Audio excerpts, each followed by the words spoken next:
Ladysmith-Oceanside. Thank you, Honourable Speaker.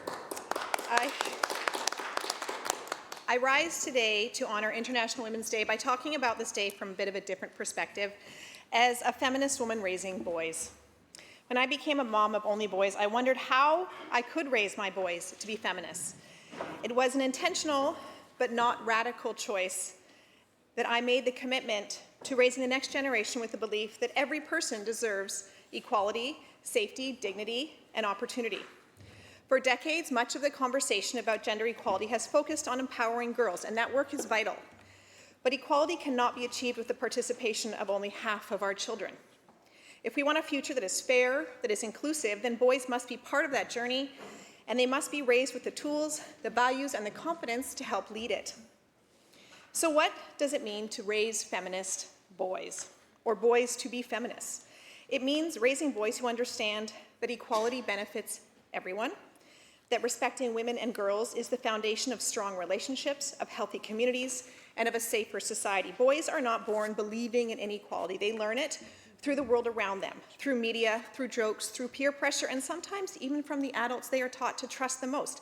A recent example of this is the spotlight placed on the U.S. men's Olympic hockey team, laughing with the President of the United States as he makes jokes about a women's hockey team at the expense of the success of the women's team, despite the fact that the women's team has a far superior, more winning record over decades, despite far fewer resources than the men's team.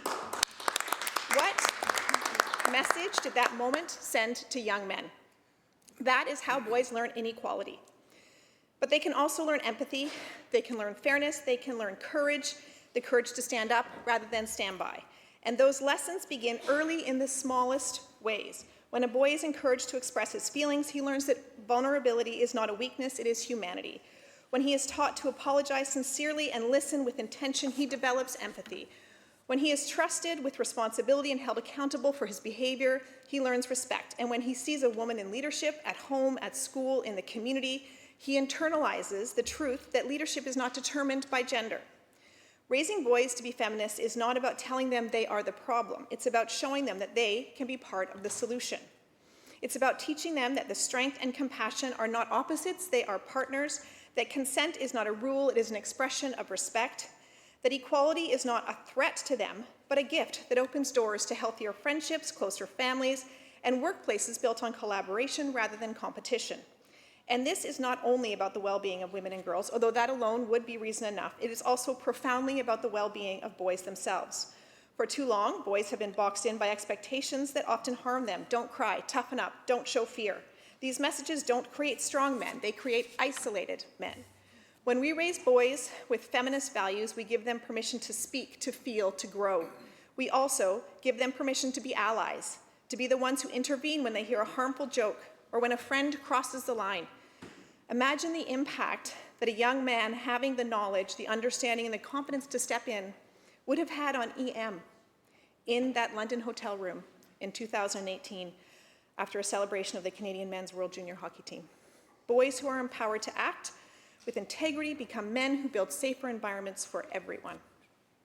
This work belongs to all of us. It happens in conversations at home. It happens in how we talk about history and consent and relationships. It happens in how we model partnerships, how we respond when boys make mistakes, and how we celebrate their successes. Every moment is a lesson, spoken or unspoken, about what we value. As a mom of boys, I have learned through my own beautiful humans that boys are ready for this. Today's generation is thoughtful, curious, more open than ever. They want fairness. They want to live in a world where everyone has a chance to thrive. This is not something radical.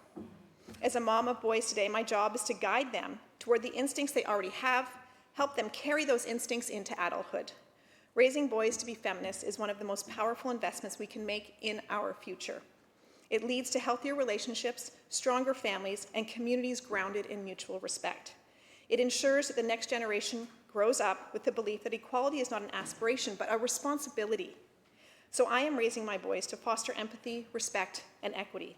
By raising feminist boys, I am giving them the tools to grow not just into good men, but into fair men who stand beside women and girls as equals, as partners, and as champions of justice. Because when we raise boys to be feminists, we build a world that everyone can thrive in. Thank you.